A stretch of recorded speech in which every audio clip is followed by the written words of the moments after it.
അവസാനം ഞാനും എൻ്റെ ബോയ് ഫ്രണ്ട് അല്ലാതെ വേറൊരാളുടെ കൂടെ ഡേറ്റിന് പോയി. സത്യം പറഞ്ഞാൽ വലിയ കാര്യമായിട്ടൊന്നുമില്ല. ഒരു ബീച്ച്, പുതിയ ഫുഡ് സ്പോട്ട്, പുതിയ ഫുഡ്, സൺസെറ്റ്, ഇതിൽ കൂടുതലൊന്നും ഞങ്ങൾക്ക് ചെയ്യാനുണ്ടായിരുന്നില്ല. പിന്നെ കുറച്ച് നേരം സംസാരിച്ചു. എന്തൊക്കെയായാലും meet my date partner miss Aishwarya Ramanan. So നിങ്ങൾക്ക് കാര്യം മനസ്സിലായിട്ടുണ്ടാവുമെന്ന് വിചാരിക്കുന്നു. ഞാൻ നിങ്ങളെ പറ്റിച്ചതാണ്. This is my best friend Aishu. എന്നെ പേഴ്സണലി അറിയുന്ന എല്ലാവർക്കും ഇവളെ അറിയുന്നുണ്ടാവും. എന്നെ പേഴ്സണലി അറിയാത്ത ഒരുപാട് പേരുണ്ടല്ലോ, അവർക്ക് വേണ്ടി ഞാൻ പറയാം. ഇവൾ എൻ്റെ കൂടെ 3ാം ക്ലാസ് തൊട്ട് ഒരുമിച്ച് പഠിച്ചതാണ്. അന്ന് തൊട്ട് നമ്മൾ ബെസ്റ്റ് ഫ്രണ്ട്സ് ആണോ എന്ന് ചോദിച്ചു കഴിഞ്ഞാൽ ഒരിക്കലും അല്ല. ബിക്കോസ് അന്നൊക്കെ ഭയങ്കര അഹങ്കാരമായിരുന്നു. ഇവൾ ഭയങ്കര സ്റ്റൈലാക്കിയായിരുന്നു.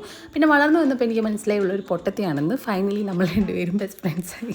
എന്തൊക്കെയല്ലേ പറയുന്നത്? അങ്ങനെയൊന്നുമില്ല കേട്ടോ. എൻ്റെ ലൈഫിൽ എന്നെ ഏറ്റവും കൂടുതൽ മോട്ടിവേറ്റ് ചെയ്ത് പണ്ടാരടക്കി എന്നെ എല്ലാത്തിലേക്കും തള്ളിവിടുന്ന ഒരു വ്യക്തി ഇവളാണ്.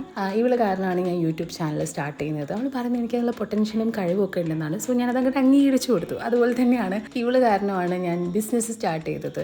എല്ലാത്തിനും എനിക്ക് ഇവളുടെ ഒരു പുഷ് എപ്പോഴും ഉണ്ടായിരുന്നു. പിന്നെ ആളുടെ കല്യാണമൊക്കെ ആവാറായി, കല്യാണമൊക്കെ ഉറപ്പിച്ചു. സോ സങ്കടമുണ്ടെന്ന് വെച്ച് കഴിഞ്ഞാൽ ഡെഫിനറ്റ്ലി ഉണ്ട്. ഇനിയിപ്പോൾ കല്യാണമൊക്കെ കഴിഞ്ഞ് കഴിഞ്ഞാൽ ഇതുപോലെ എൻ്റെ ബില്ലെല്ലാം ആര് കൊടുക്കും? അല്ലെങ്കിൽ എനിക്ക് ആരിങ്ങനെ സാധനങ്ങളൊക്കെ മേടിച്ച് തരും?